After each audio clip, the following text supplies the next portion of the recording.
Vamos a empezar con la ayuda del Eterno. Ahora nos corresponde estudiar el capítulo 17 del libro de Apocalipsis.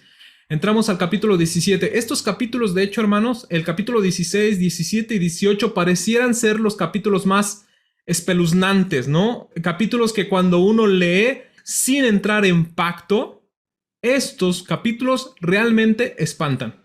O sea, sí están para espantar. Ya leímos el capítulo 16 donde se desata la ira del Eterno y son derramadas las plagas sobre la tierra, sobre las personas que no tuvieron justamente el sello de Adonai y se dejaron poner el sello de la bestia, y vimos cosas realmente terribles. De hecho, cuando uno no está en pacto o cuando uno no está fiel al Eterno y lee estos capítulos, por eso es que a mucha gente no le gusta leer el libro de Apocalipsis. Sin embargo, ustedes díganme, ya llevamos el capítulo 16 y ahorita vamos a entrar al 17 y al 18. ¿A poco genera miedo? Bueno, no debería generar miedo, pero si genera miedo es porque en nuestro interior sabemos que no estamos bien delante del Eterno, ¿cierto? Si a mí me genera miedo estos tres capítulos, 16, 17 y 18, es porque en mi interior hay algo que sabe perfectamente que no he corregido. O sea, yo sé perfectamente que hay algo que no he corregido y al ver todas estas plagas, castigos, iras, sentencias,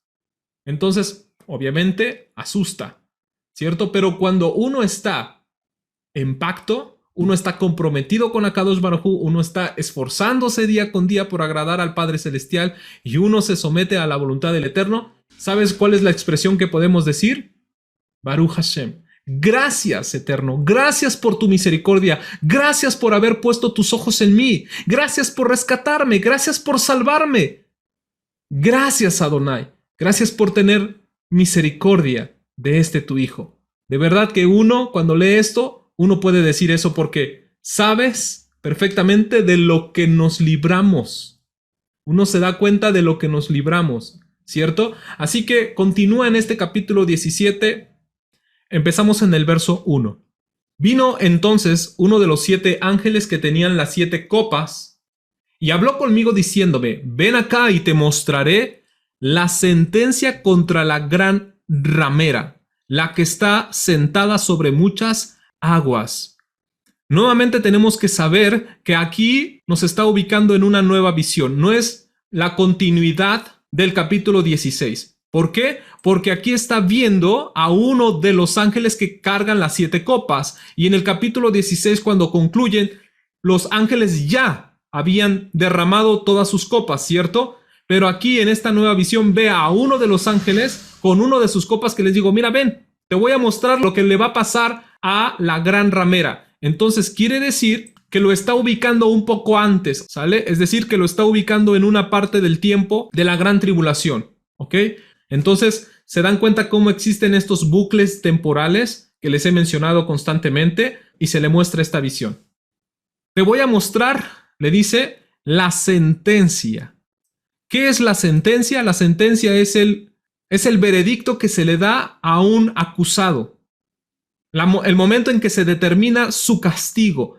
Esto significa que este sistema de la gran ramera, haga lo que haga o deje de hacer, ya está sentenciada. Es palabra del Eterno y esto no se puede revocar porque es como un juez cuando baja su martillo y golpea y dice culpable o da un juicio, da un veredicto. En ese momento el juez ya no puede echar para atrás su martillo y desistir en su opinión. No, ya está sentenciado, ¿cierto? El acusado. Entonces, en este caso sucede algo similar. Dice, te voy a mostrar la sentencia. Esto ya está por pasar por todos los males y por todo lo que ha hecho esta mujer. Ahora, ¿quién es la gran ramera? ¿Por qué se utiliza este término? Pareciera despectivo, ¿no? Sabemos que la expresión ramera se está refiriendo a una mujer que se prostituye. ¿Qué es una mujer prostituta? Una mujer prostituta es aquella que se vende, que intercambia favores por dinero. Es decir, ella ofrece favores sexuales y a cambio de beneficios materiales, principalmente el dinero. ¿A quién se está refiriendo la Biblia cuando dice la gran ramera? Si nosotros contrastamos a la gran ramera con la novia de Mashiach, y sabemos que la novia de Mashiach es Israel, quien guarda la emuná de Adonai, quien guarda la fe, quien guarda los mandamientos del Eterno, y la novia se le exige que viva en Kedushá, es decir, que sea una mujer virgen. En Apocalipsis capítulo 12 a Israel se le presenta como una mujer virgen, y la virginidad sabemos que es tocante a los mandamientos. La virginidad se adquiere como en el Salmo 1. ¿Se acuerdan que hablamos acerca del Salmo número 1? El Salmo número 1 nos habla de una virginidad. Bienaventurado el varón que no anda en consejos de malos, que nunca anduvo en camino de pecadores, ni en silla de escarnecedores se ha sentado. Antes, en la Torá de Adonai está su delicia, y en su Torá medita de día y de noche. Ahí vemos una virginidad, alguien que no se deja contaminar por ningún motivo y que está únicamente tratando de agradar al Padre Celestial. ¿Cómo? Cumpliendo sus mandamientos. Entonces, el guardar mitzvot, el guardar mandamientos, nos conserva en pureza, nos mantiene vírgenes en ese sentido. Por lo tanto, si una mujer virgen es Israel que guarda los mandamientos, ¿cuál será la mujer ramera que se prostituye? Entonces quiere decir que es la iglesia apóstata. La iglesia que se separa de Israel, la iglesia que no quiere nada saber de Adonai, es la mujer que se aparta de Israel y se va tras sus amantes. Entonces, la gran ramera tiene que ser una religión, ¿ok? La gran ramera tiene que ser una religión. ¿Por qué? Seguimos leyendo. Versículo 2. Dice que, con la cual han fornicado los reyes de la tierra, y los moradores de la tierra se han embriagado con el vino de su fornicación. Notamos que, en efecto, esta gran ramera tiene que ser la religión, de cualquier color que sea la religión, porque dice que los reyes de la tierra fornican con ella. ¿Quiénes son los reyes? Son los gobernantes, los presidentes de las naciones. Y nosotros sabemos que justamente en cada nación, los presidentes más poderosos en sus países normalmente son países religiosos. Son países que están controlados por la religión, por alguna religión, ¿eh? No estoy aquí solamente hablando de una sola, de cualquier religión. Y como dijo un pensador, que no estamos muy de acuerdo con todo lo que él promovió, pero en esta expresión simplemente la extraigo. Él dijo, la religión es el opio de los pueblos. La religión es el opio de los pueblos. ¿Qué significa esto? Que son los dominantes, que son la élite, que le conviene que la gente tenga una religión para que ellos puedan controlar a las masas. ¿Sale? Y en cierta parte en ese sentido tiene razón, la religión. No estamos hablando netamente de guardar mandamientos, eso no es religión, ¿cierto? La religión como tal obviamente sirve para que los gobernantes puedan encumbrarse en poderío. Por ejemplo, yo soy de México y México es un país religioso, tal vez tu país también, pero México desde que se constituyó como una nación, desde que empezó a conseguir su independencia, su estandarte, ¿cuál era el estandarte de la independencia? Uno de los estandartes, uno de los símbolos de la independencia, ¿cuál es? La Virgen de Guadalupe. Exactamente, la Virgen de Guadalupe, el cura Miguel Hidalgo, con su estandarte, un héroe de la independencia, luchando con el estandarte de la Virgen de Guadalupe. Suena un poco contradictorio, ¿por qué? Porque era la independencia contra los españoles, ¿no? Contra la corona española, porque ya llevaban mucho tiempo en dominio, sobre el dominio mexicano, casi 300 años. Entonces se van a independizar los héroes de la independencia y empiezan a pelear contra los españoles. Los españoles trajeron la religión. Los españoles 300 años atrás de la independencia pusieron esta religión en México. Y ahora nos vamos a independizar, pero con la religión que ellos nos dejaron, ¿no? Suena un poco contradictorio, ¿no? Me voy a independizar, pero me quedo la religión que me trajiste. Era un poco contradictorio. Ahora, cuando empieza a correr el tiempo, obviamente los presidentes, todos los gobernantes de nuestro país empezaron a promover esta religión también. Y aunque después se separó el Estado de la Iglesia, eso simplemente en un papel, porque en realidad sabemos que no es verdad. La Iglesia no está 100% separada del Estado, porque nosotros nos damos cuenta cómo es que presidentes atrás, cómo es que justamente se valen de la religión para controlar las masas, para controlar las muchedumbres. Aunque ellos digan, aunque se pongan ahí en un estrado y digan que Dios nos bendiga, que Dios bendiga América, como el presidente de allá de los Estados Unidos normalmente suelen decir, que Dios bendiga América, que Dios nos proteja, aunque digan en su discurso, utilicen la palabra Dios o Jesús o la Virgen o cualquier santo que ustedes me quieran decir o mencionar, simplemente lo están haciendo porque ellos quieren encumbrarse en poder. No es porque realmente tengan un corazón transformado, no porque realmente tengan el compromiso con Adonai por querer agradarle y por querer exaltarle. Simplemente lo están diciendo de dientes para afuera. No están comprometidos con Adonai. No viven en Kedushá. No les interesa vivir en Kedushá. No les interesa guardar los mandamientos de Adonai. Quieren el poder. Quieren encumbrarse. Y eso es lo que hace una prostituta. La religión, ¿qué les está haciendo la religión? Les da ofrecimiento, les da este poder. La religión les da el poder. ¿A cambio de qué? Dinero. A cambio de, favores. Se intercambian favores. Y al intercambiarse favores, ¿qué están haciendo? Prostituyéndose con la religión.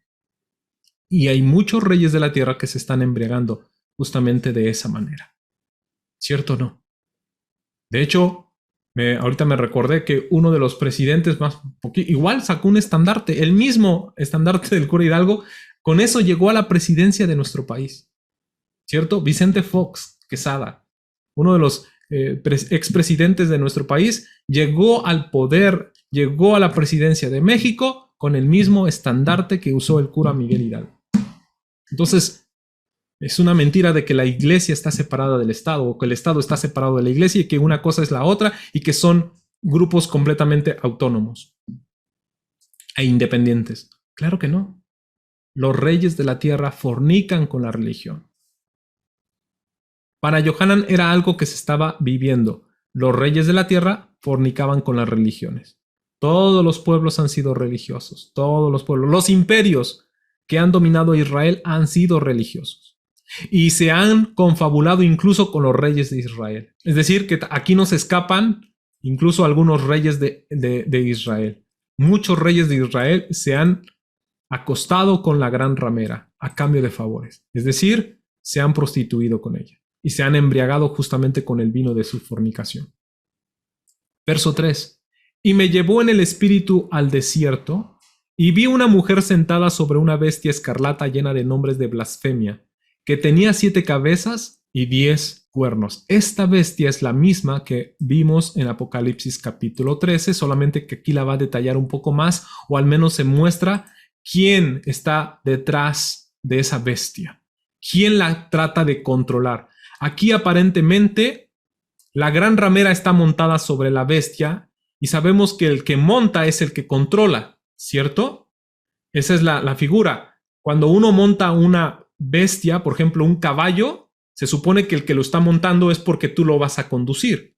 Entonces, si la gran ramera está montando a la bestia, quiere decir que es la gran ramera la que está controlando a la bestia. Le dice por dónde dirigirse, ¿no? Le da el consejo, muévete para acá, muévete para allá, y entonces conduce a la bestia. Eso es lo que normalmente hace un jinete, alguien que monta una bestia. Eso es lo que hace, ¿sale?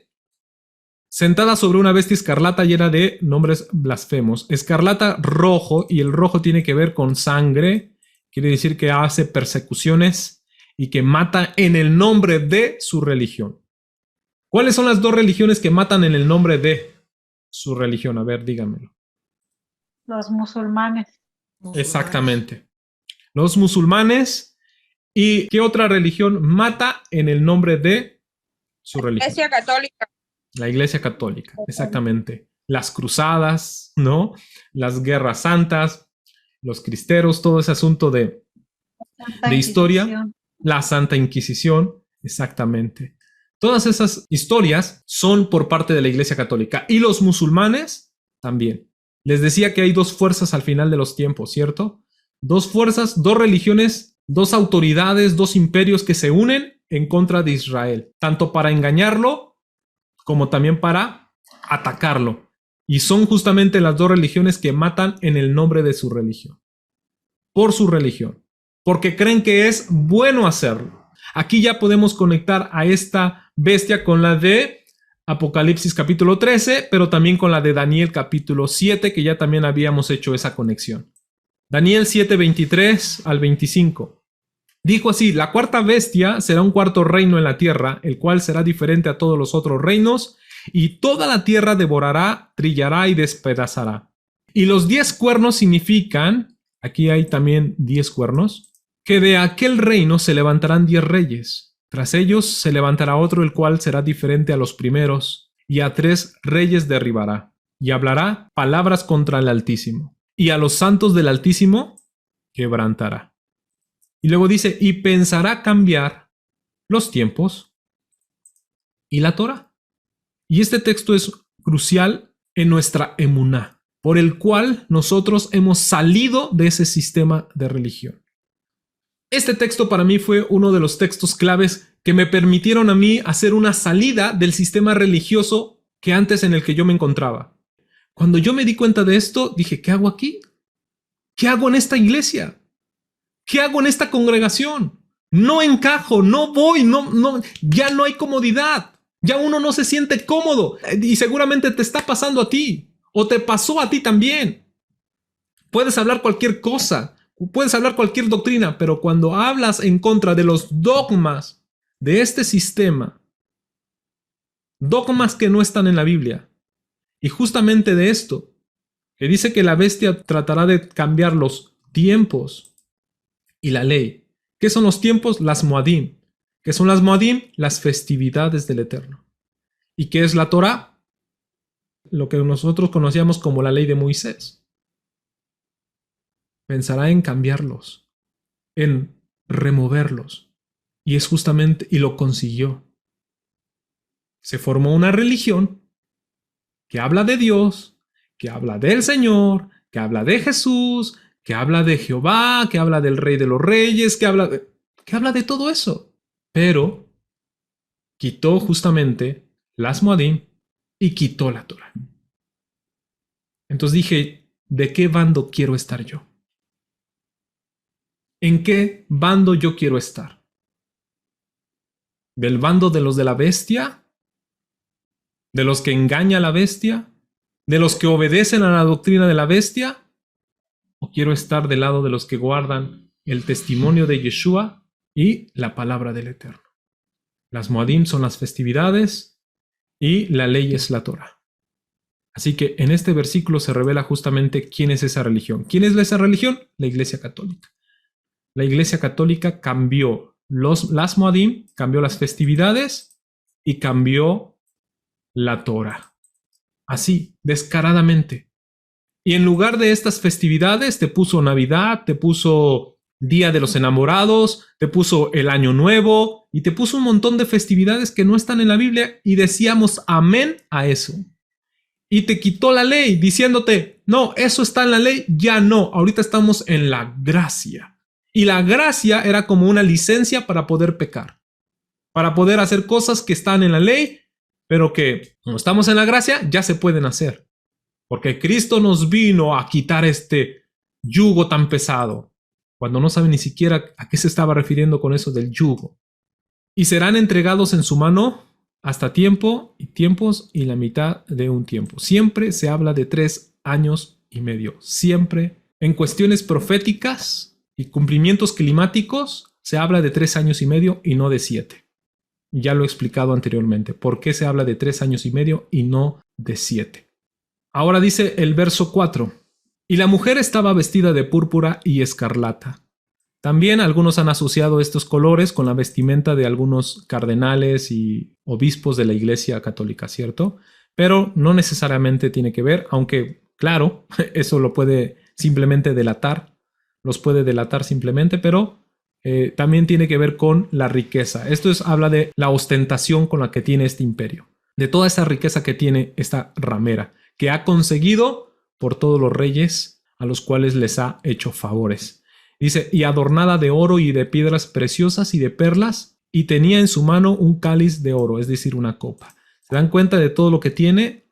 Goza de oro, piedras preciosas y perlas. También la tenemos que contrastar con la Nueva Jerusalén, porque la Nueva Jerusalén Cuando se nos relata en el libro de Apocalipsis, se nos relata que está adornada también de oro, calles de oro, mar de cristal, también piedras preciosas como un adorno. Esto simplemente es como la antítesis justamente de la Nueva Jerusalén. Sabemos que a Satán siempre ha querido la gloria de Adonai, siempre ha querido algo similar a lo que tiene Akadosh Baruj Hu. Dice, lleno de abominaciones y de la inmundicia de su fornicación. Y en su frente un nombre escrito, un misterio. Bueno, él dice un misterio porque ya hemos dicho que un misterio en hebreo se dice sod, que es secreto. Al traducirse más propiamente o más correctamente es un secreto. ¿Por qué dice un secreto? Porque sabemos que cuando él está diciendo esto no lo puede decir abiertamente. Por eso es que dice un secreto, dando a entender que lo que va a decir no lo está diciendo abiertamente, porque si no puede sufrir las consecuencias de declararlo tal cual es. Dice, Babilonia la grande, la madre de todas las rameras y de las abominaciones de la tierra. Dice, la madre, quiere decir que esta gran ramera tiene hijas, porque aquí dice la madre de las rameras. Aquí ya está en plural. Aquí en singular, aquí en plural. ¿Qué significa esto? Que este sistema religioso anti-Torá, que habla grandes cosas y palabras en contra del Altísimo y cambia los tiempos y la ley, ese sistema tiene hijas y sus hijas son también rameras, siguen el mismo oficio que la madre. Justamente aquí es donde nosotros nos tenemos que preguntar, ok, a lo mejor no estoy en la gran ramera, pero estoy en una de sus hijas. O sea que la gran ramera tiene hijas. Y seguramente todas las hijas son todas esas iglesias que se desprenden de la gran ramera y que siguen los mismos dogmas. Por eso yo les decía, cuando hablamos en contra de los dogmas es donde se empieza el acecho, es donde se empieza la inconformidad. ¿Por qué? Porque hay una confrontación, no a la palabra, no a lo que está escrito, sino a los dogmas que la Iglesia Católica dejó. Por ejemplo, confronta la Gran Trinidad. La Trinidad, ¿dónde está? ¿En la Biblia? No, está en el dogma. Confronta lo del día domingo y di, ¿dónde está eso en la Biblia? ¿Está en la Biblia? No, es un dogma. Y la Iglesia Católica acepta que es un dogma de fe y que es un dogma, es algo que se recibe por fe nada más. No hay una base, no hay un sustento bíblico por fe. Lo tienes que creer por fe y eso se le llama dogma. Aunque no haya una base sólida, concreta en las Sagradas Escrituras para aceptarlo y reconocerlo, simplemente se cree por dogma. Eso es lo que es un dogma. Cuando tú confrontas esos dogmas es cuando hay justamente esa incomodidad o esa inconformidad y ese acecho y ese desprecio. No porque estás en contra de la palabra del Eterno, es porque estás en contra de las cosas que no están justamente en la palabra del Eterno. Esas cosas que están en contra de la ley de Moisés, en contra de la Torah. Entonces, la gran ramera, todo ese sistema babilónico, romano, y todas sus hijas que se desprenden de la Iglesia Católica. Los dos cuernos, ¿se acuerdan de los dos cuernos del cordero que hablaba como dragón? Que tiene apariencia de cordero pero que hablaba como dragón. Esos son los dos cuernos. En Apocalipsis capítulo 13 se muestran como dos cuernos, aquí se muestran como las hijas de la gran ramera. ¿Cierto? Este mensaje puede herir muchas sensibilidades. Está un poco más fuerte, pero hay momentos en el que los mensajes no pueden ser atenuados. No pueden ser más gentiles y corteses y hay momentos en el que se tiene que hablar tal cual como son las cosas. ¿Cierto? Adelante, mi hermano Ahora Fer. se ve más claro, hermano. Yo quería comentarte rapidito que eso fue lo que me pasó, lo que dijiste tú ahorita respecto a la iglesia. Este versículo fue donde yo creo que donde me impactó y me dio la sensibilidad. ¿Por qué? Porque yo no podía creerlo, que la iglesia católica tuviera hijas. Entonces, cuando empiezo a ver, digamos, ok, acá no adoran imágenes, pero no celebran Shabbat. Acá no adoran esto, pero no adoran el domingo. Entonces, fueron cosas que empezaron, así como acabas de decir tú a tu testimonio, fueron cosas que me empezaron a impactar, a lastimar, y a mí me dolía mucho dejar a mis hermanos. Pero a mí me desecharon, pastor. ¿Por qué? Porque yo empecé a preguntar y hablar.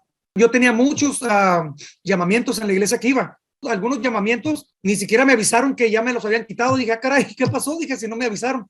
Entonces, así como tú dijiste ahorita, me empezó a pasar. Estoy con la boca abierta Yo ayer le pregunté al Eterno que si estaba haciendo lo correcto, porque entra la duda. No lo dudo en el aspecto de que yo sé que esto está en la Biblia, pero porque por situaciones que me están pasando, digo, Eterno, estoy haciendo lo correcto, solo dime, y aquí me está dando la respuesta. Nomás quiero dar testimonio y darle la gloria al Eterno, porque aquí me está dando la confirmación de que, sí, que voy por el buen camino y ahí vamos. Shalom, Amén. shalom. Justamente, como dice mi hermano, este versículo está contundente. Estos versículos están contundentes. La ramera tiene hijas y las hijas hacen lo mismo que la gran ramera. Y si la gran ramera fue en contra de la ley de Moisés y de las festividades, entonces quiere decir que para salir totalmente de esa prostitución, uno tiene que volver a las Moadim y a la Torah. Lo mismo que cambió la ramera, lo mismo que cambió el imperio, esto que en Apocalipsis se le llama babilónico, pero que obviamente lo está diciendo en secreto. Yohanan lo está diciendo en secreto. ¿Por qué? Porque si dice Roma, porque si él dice, habla de Roma tal cual, obviamente él está siendo un preso político de Roma. Y si habla tal cual, pues obviamente va a sufrir las consecuencias, las represalias. Entonces, por eso es que él dice, les digo un misterio, ¿no? Les declaro un sod, un secreto. Babilonia la Grande. Pero ya los que recibían esa carta ya sabían perfectamente a quién se estaban refiriendo. Porque a Roma se le conocía también como Babilonia. Entre el pueblo judío se le conocía justamente como Babilonia, porque estaba teniendo ese carácter. ¿Sale? Continuamos leyendo. Dice, Babilonia la Grande, la madre de las rameras y de las abominaciones de la tierra. Quiere decir que sus doctrinas se extienden por toda la tierra. Sus doctrinas se extienden por toda la tierra. Y esto realmente está alarmante, ¿no? Verso 6. Vi a la mujer ebria de la sangre de los santos y la sangre de los mártires de Yeshua. Y cuando la vi, quedé asombrado con gran asombro. Es decir, se espantó. ¿De qué? De la sangre de los santos. Quiere decir que los ha matado, los ha asesinado. Y justamente para ese momento, para ese tiempo, Roma, ¿a cuántos muertos no llevaba? Desde su tiranía. Allá encuentran todos los que han creído en Yeshua y que han muerto por su testimonio. Verso 7. Y el ángel me dijo, ¿por qué te asombras? Yo te diré el misterio de la mujer y de la bestia que la trae, la cual tiene las 7 cabezas y los 10 cuernos.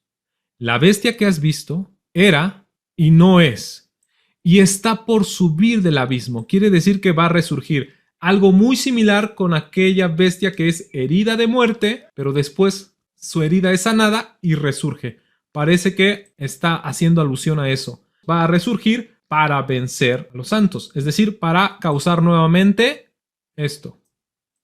Muerte a los Kedoshim y a los que guardan el testimonio de Yeshua. Va a subir del abismo. Dice, e irá a perdición, y los moradores de la tierra, aquellos cuyos nombres no están escritos desde la fundación del mundo en el libro de la vida, se asombrarán viendo la bestia que era y no es, y será, resurgirá. ¿Se dan cuenta? Esto para la mente que tenga sabiduría. Las 7 cabezas son 7 montes, sobre los cuales se sienta la mujer. Y son 7 reyes. 5 de ellos han caído. Uno es, y el otro aún no ha venido, y cuando venga es necesario que dure un breve de tiempo. Algunos han dicho que está haciendo referencia a los 7 reyes de Roma. Por eso dice, 5 han caído, uno está, que puede ser Vespasiano, y vendrá Domiciano. Eso es lo que algunos han dicho. Sin embargo, también otra interpretación de que son imperios, los imperios que han estado sobre Israel a lo largo de toda la historia, desde que Israel comenzó su historia. ¿Cuándo es que Israel comenzó su historia como pueblo? Como pueblo. ¿Dónde nació Israel como pueblo, como nación? En el Sinaí, ¿no? Ajá. ¿Y de dónde salió? Con Egipto. Exactamente. A Egipto entró una familia y salió un pueblo. Entonces quiere decir que ahí nació Israel como pueblo, ¿cierto? Ahí nació Israel como pueblo. Y justamente, como dice mi hermana, decía por ahí alguien, en el monte Sinaí, ahí ya el Eterno los toma como su pueblo, ¿verdad? Ya se compromete a ellos como su Dios. Pero por lo tanto, digamos que el primer imperio, el primer rey que lo sometió fue el rey Faraón estando en Egipto. Entonces, el primer opresor, el primer rey que atribula y que somete a Israel es Egipto. Es el rey Faraón, los egipcios. Si ahí empezamos a contar los imperios, entonces tenemos a los egipcios, 1, a los asirios, 2, a los babilonios, 3, a los medos persas, 4, a los griegos, 5 y a los romanos, 6. ¿Cierto o no? Es decir, si contamos así, tiene lógica. Cuando dice 5 reyes han caído, es decir, 5 imperios han caído, 5 reinos han caído, y uno es, y el otro vendrá. ¿Vale? Entonces, en ese sentido, tuviera lógica. 5 han caído. Egipto, Asiria, Babilonia, Medo-Persia y Grecia. Esos son los 5 que han caído. Y uno es Roma, el que estaba ahí con Johanan, Roma. Y aún uno que no ha venido. El que no ha venido es el séptimo, que muy probablemente sea el Imperio Otomano. ¿Sí? El imperio el número 7 es el Imperio Otomano. La bestia que no era y no es, también es un octavo. Este octavo es el antimesías. Y que es de entre los 7. ¿Cuál podrá resurgir? De todos esos 7. El romano. Dice mi hermana, el romano. Exactamente, es muy posible que sea el romano. El romano es la bestia que era, pero que resurge. Que ya cuando se convierte en el octavo rey, pelea contra el cordero. Pelear contra el cordero es justamente el salmo que ya hemos hablado mucho, que es el salmo número 2. ¿Por qué se congregan las naciones y pelean contra Adonai y en contra de su ungido? Pero los va a vencer. El cordero los vencerá.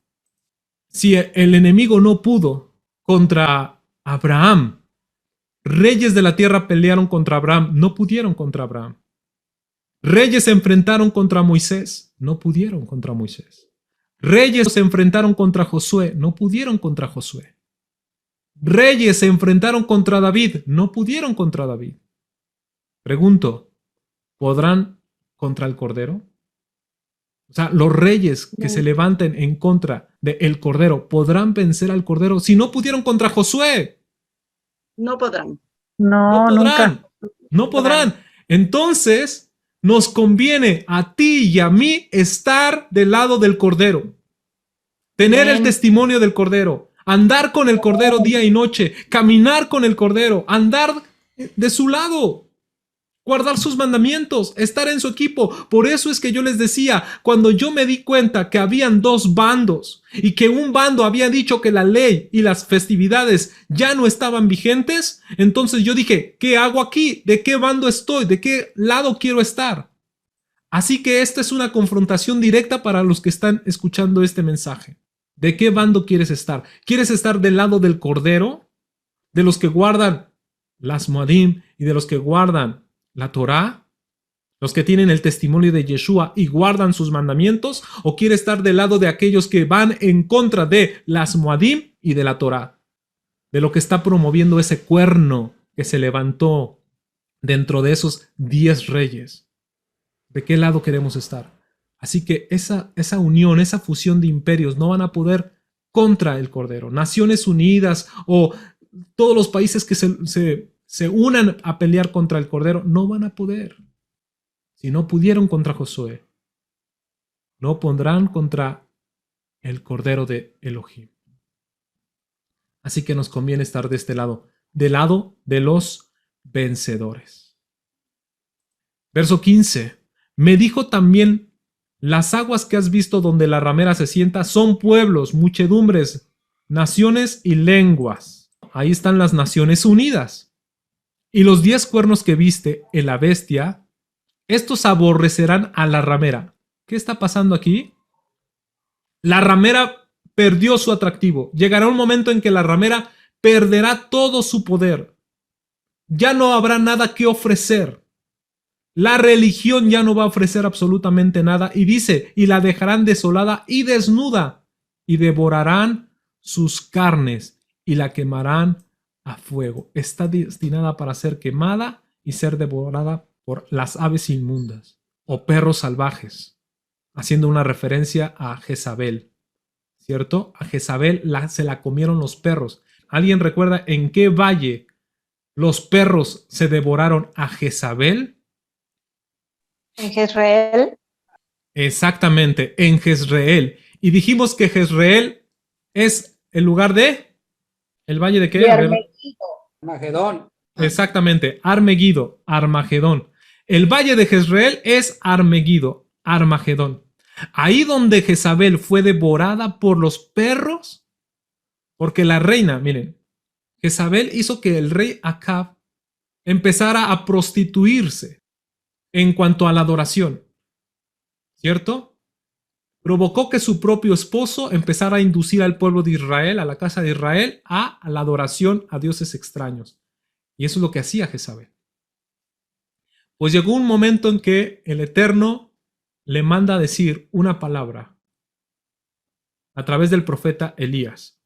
Es más, vamos a verlo. Creo que lo tenía por acá, a ver si puedo retomar esa parte. Primer libro de Reyes, capítulo 21, verso 23 al 30. Aquí está la palabra en contra de Jezabel. De Jezabel también ha hablado Adonai diciendo, los perros comerán a Jezabel en el muro de Jezreel, en el mismo lugar donde va a ser el Armagedón, Armegiddo. El que de Acab fuere muerto en la ciudad, los perros lo comerán. También su esposo, es decir, el rey Acab también está sentenciado. Aquí hay dos sentencias. La palabra de Adonai está sentenciando a Jezabel y a Acab.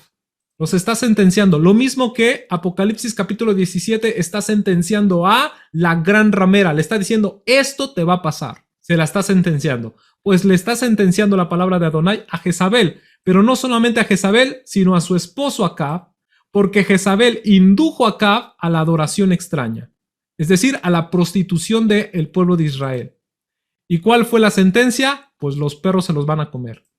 También a Acab se lo van a comer los perros. Y el que fuere muerto en el campo lo comerán las aves del cielo. Es decir, van a llegar las aves inmundas y también te van a devorar. Dice, a la verdad ninguno fue como Acab, que se vendió para hacer lo malo ante los ojos de Adonai, que está hablando prostitución. Porque Jezabel, su mujer, lo incitaba.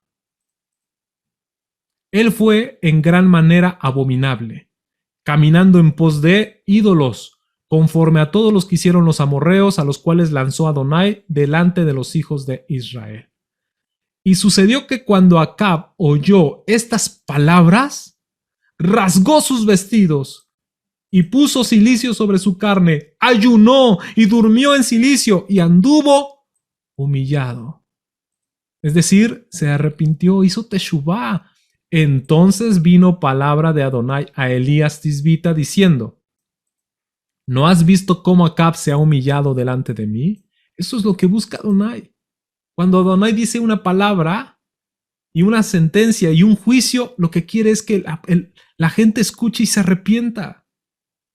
Él no quiere la muerte del pecador, aunque lo está sentenciando. Él está sentenciando a los pecadores, claro, pero él no quiere que se mueran. Él quiere que se arrepientan. Pues Acab escuchó esa voz y se arrepintió. Por cuanto se ha humillado delante de mí, no traeré el mal en sus días, sino en los días de su hijo traeré el mal sobre su casa. Una sentencia para Jezabel y una sentencia para Acab. Acab se arrepintió, Jezabel no se arrepintió. A Acab se le perdonó y entonces ya no se lo comieron los perros. Y a Jezabel se la comieron los perros. A Jezabel se la comieron los perros en el valle de Jezreel. En el mismo lugar donde va a ser devorada. En ese mismo lugar donde Adonai va a terminar con la gran ramera. Con el sistema de la gran ramera. ¿Y qué va a pasar aquí en Apocalipsis 17? Algo muy similar. Pues a esa gran ramera, cuando los reyes la aborrezcan, cuando ya pierda todo su atractivo, porque en realidad Los reyes solamente la querían para el poder. Porque era eso, era una ramera. No quería ninguna relación formal con la ramera. Simplemente la ocupaban para sus servicios. Y ya cuando no haya ningún beneficio por parte de la religión, la dejan desolada, desnuda, y entonces ahí a la gran ramera devoran sus carnes. ¿Quién devora sus carnes? A Jezabel, los perros. Y el resto, las aves. Y es justamente lo que dice más adelante en Apocalipsis 19, que las aves harán un festín con todas las carnes que quedarán en la tierra, ¿cierto? Pero, hay un pero aquí. ¿Quién es la que es muerta? La gran ramera. Es comparada a Jezabel.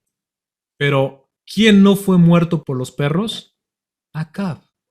¿Por qué no se murió Acab si fue él un partícipe de la idolatría? Porque se arrepintió. Por eso es que en el capítulo siguiente vamos a ver que hay un llamado puntual a aquellos que quieran arrepentirse, a aquellos que quieran salir del sistema de la gran ramera cuando dice, salid de ella, pueblo mío, y no toquéis lo inmundo.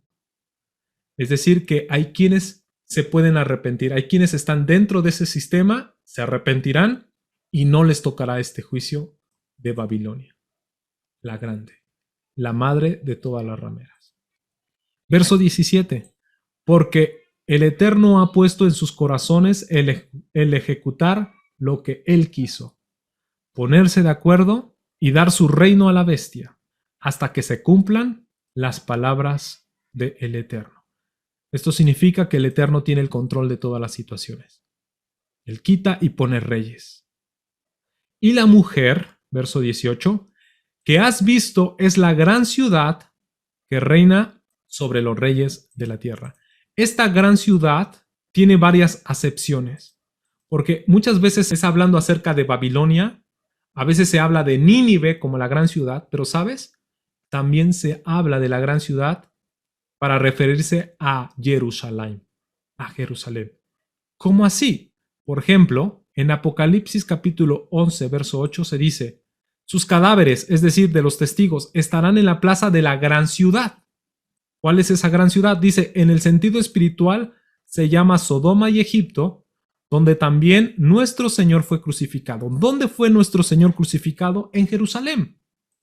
Pero hace referencia a una Jerusalén corrupta. ¿Por qué? Porque espiritualmente es como Sodoma y como Egipto. Es decir, tiene inmoralidad de Sodoma, pero oprime y hostiga como Egipto. ¿Por qué? Porque justamente esta Jerusalén terrenal, en tiempos de Yeshua, ¿qué hacían con los profetas? ¿Qué hacían con los que enviaba Kadosh Baruj Hu? Y esto fue lo que dijo Yeshua a los líderes en Mateo 23:37. Jerusalén, Jerusalén, que matas a los profetas y apedreas a los que son enviados. Está hablando de una Jerusalén que no es sensible a la palabra del Eterno. ¿Cuántas veces quise juntar a tus hijos como la gallina junto a sus polluelos debajo de sus alas y no quisiste? Por eso que aquí en Apocalipsis se puede referir a una gran ciudad contaminada por la gran ramera. Quiere decir que en el final de los tiempos, esta Jerusalén le dará lugar al falso profeta, al falso Mesías. Por eso es que esta ciudad también necesita ser sentenciada, junto con la ramera, porque la ramera contaminó a los reyes de Jerusalén. Que el Eterno nos ayude. Así que tú y yo ya salimos de ese sistema. Gracias al Eterno estamos en esa salida, estamos en ese éxodo, saliendo del sistema religioso antitorá, saliendo de esa bestia que se pronunció en contra de la ley y en contra de las festividades. Así que en esta ocasión quiero que le demos gracias al Eterno por habernos rescatado. Hoy yo te invito a darle gracias al Eterno.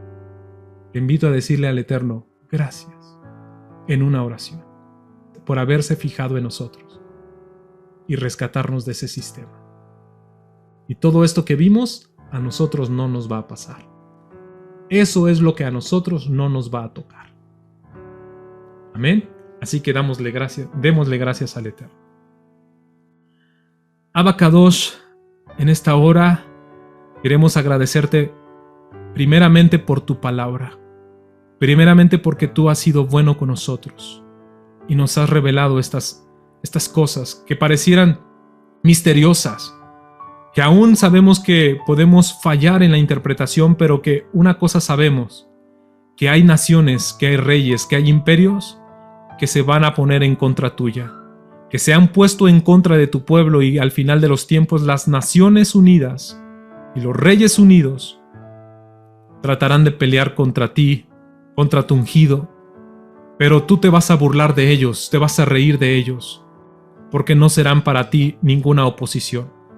Si no pudieron contra Josué, si no pudieron contra Abraham, si no pudieron contra Moisés, si no pudieron contra David, menos podrán contra el Cordero. Así que hoy en esta hora te damos gracias, Adonai, por habernos elegido y que ahora somos parte de tu equipo. Ahora somos parte de tu pueblo. Y te damos gracias, Adonai, por formar parte de tu pueblo. Gracias, Adonai, porque ahora estamos del lado de los victoriosos, del lado de los vencedores. Se nos ha prometido la victoria. Gracias, Adonai. Gracias por ser tan bueno. Gracias por perdonar nuestras faltas. Gracias por perdonar nuestros pecados. A todos mis hermanos que están en esa transición de salida, de abandonar los sistemas de la bestia que van en contra de tu palabra, ayúdales. Ayúdales, Adonai. Ayúdanos a cada uno de nosotros que vamos dejando cada doctrina que estaba contaminada por la bestia, por el dragón. Ayúdanos, Adonai. Ahora a guardar tu palabra y a tener el testimonio de Yeshua y guardar tus mandamientos, para revelar que estamos de tu lado. Así que en esta hora podemos cantar victoria en el nombre de Yeshua HaMashiach. Amén y amén. Amén. Bendiciones, mis hermanos, que el Eterno les bendiga. Shalom. Amén, amén. Shalom, shalom. Mi hermana Maritza, mi hermana Donasiana, mi hermana Iris, mi hermana Giovanna. Amén, amén. A todos, a todos. Bendiciones. Shalom. Bendiciones.